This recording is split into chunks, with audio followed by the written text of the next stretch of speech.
Hey everybody, it's Christmas Day, so Merry Christmas. And we all know the real reason for the season is Jesus. And I've always struggled with enjoying Christmas because it seems like the world makes it stressful. They make it about the wrong things. A lot of times they don't even really talk about Jesus. They decorate with snowmen and Santa and sleighs and snowflakes, but not with the meaning.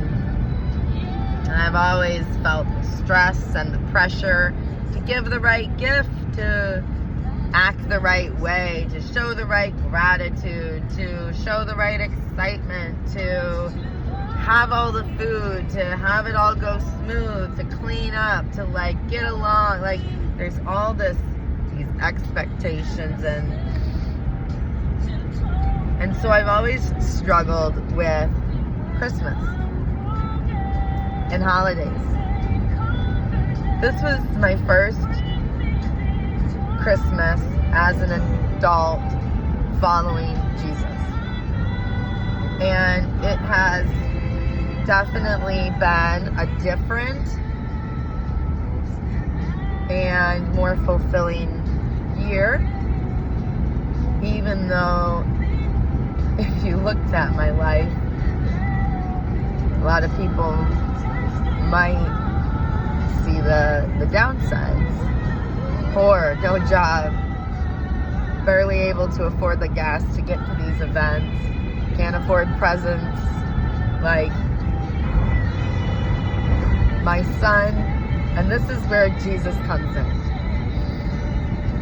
wasn't able to do any of the expectations except show up with a good attitude. And God has blessed me with wisdom and discernment and vision and sight and appreciation and gratitude this year. Enjoyment, excitement that I've never had in the past. And He gave them to me this season. I was at Christmas at my mom's house yesterday. My parents were there and my grandparents were there. Let's see, what was that? Andrew, Jake. Yeah, so three. I think only three.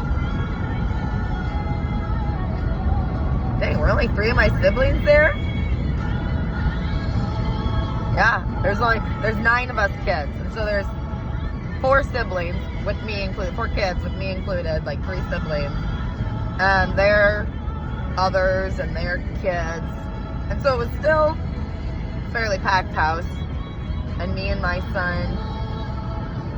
And this year, instead of getting caught up in the stress and the feelings, I watched. And I tried to just be aware. And it was so deep and meaningful. I saw my grandparents in their 90s. Grandpa's got some dementia. He forgets a lot of things, says the same things over and over. He's a little autistic, so sometimes it can come out wrong and people can feel a certain way. But like, I understand it because I suffer with the same things. And so I watched him having such a good time. He loves his family so much. And he loves the kids. He loves the experiences. And I watched him love.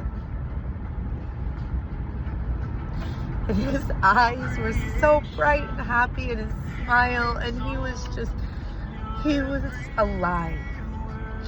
He's been struggling lately, and He's been sick a lot, and he's getting old. He's in his 90s. Him and my grandma are in their 90s. And I watched my mom, and she's afraid of losing her parents, and I watched her organize all the kids and their families to take pictures with Grandma and Grandpa, because you never know when it's going to be the last Christmas with them. And I can see her thinking that, and so she's preparing. Proverbs tells us a wise woman prepares for the future, and my mother is so wise. Wisdom often comes with tears and sorrow, but it also comes with understanding and acceptance, contentment and joy. I watched my sister, her and her boyfriend brought the guitar, and so we were all passing it around, taking turns playing and singing the songs that meant something to us. And she sang a song for Mom, and I watched her and my mom bond as she sang from her heart. And my mom,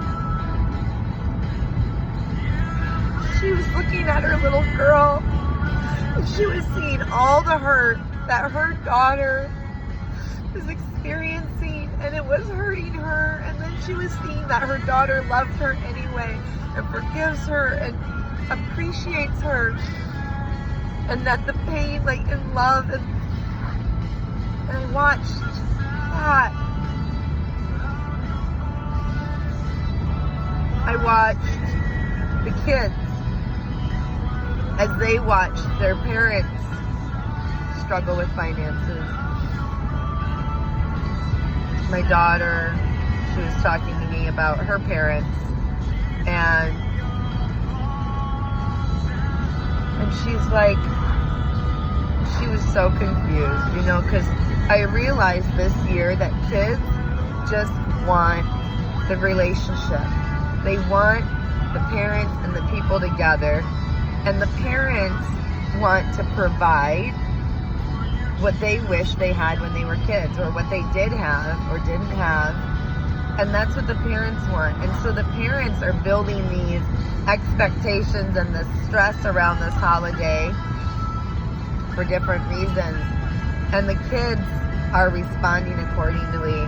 And my daughter, she was just like, I just want to be with Mom. I just want to spend time with her. Like, can we invite her? Why can't we invite her? Why do they talk about inviting her, but then they never let her come? And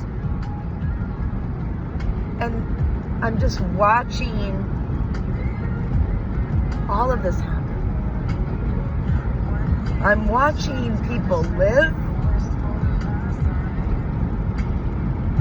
And I leaned over to my grandma at one point. All this stuff is racing around in my head. And my grandma and I are standing at the counter, and the guitar is going in the background, and they're singing. And I'm just thinking about all of these things. I say to Grandma, I'm like, is this why people have families? Is this right here, these moments? These are the reasons. And she starts crying. She's like, yeah, this is why we do it. I never knew why before. I always saw the horror, the pain, the trauma, the abandonment, the mistakes. I never saw the point. It all seemed pointless, stupid.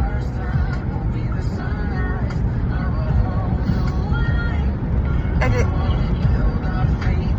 I still don't quite understand. I do, but I don't. God, Jesus thought this was all worth it.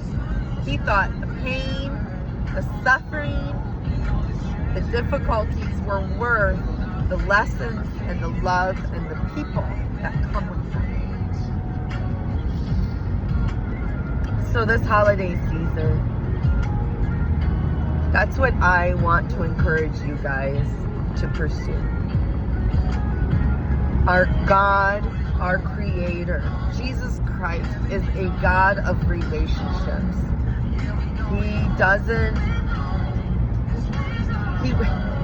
He wants to experience these things within and through us.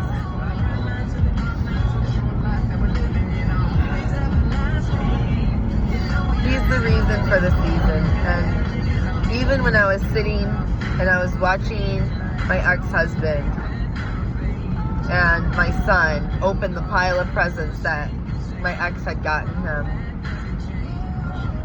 and I was talking to God, Jesus, in my head, and I was like, Jesus, this is your birthday. Like, is this what we're supposed to do? Is this how we're supposed to celebrate? Is this the reason for the season? Like, how? And he's like, I am in your son. And he goes, my spirit is in your son. And it's that spirit that is opening the gifts. I looked at my son and I knew it was true. My son is such a little angel. He is the blessing. He's the gift from the Lord that I needed and didn't want. And I'm so glad that God knows what we need. And He gives us what we need, and He doesn't give us what we want. And I'm so grateful that He changes our hearts and He changes our desires so that we ask and pray for the things that we need and want. And He changes us so that we can see it and so we can appreciate it.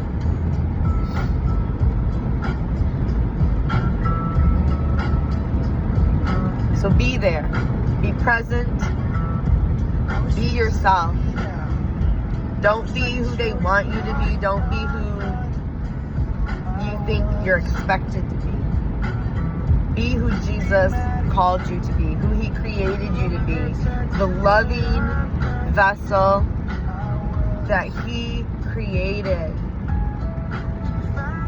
with the exact skills and the exact everything to accomplish the mission exactly where He puts you.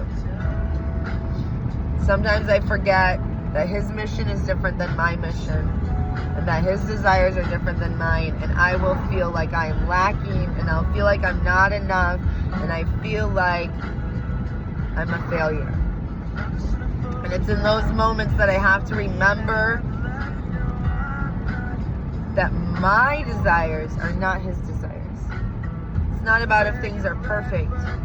It's not about how things work out. It's about that moment, that love, that experience, that exchange, that time. So spend your time wisely.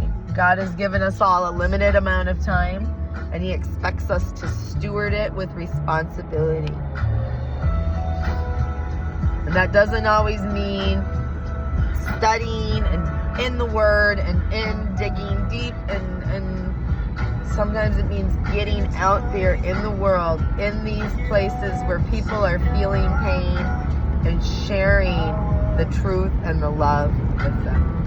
I love you guys. He loves you more. I hope He fills your season with peace and joy and contentment. Have a great day.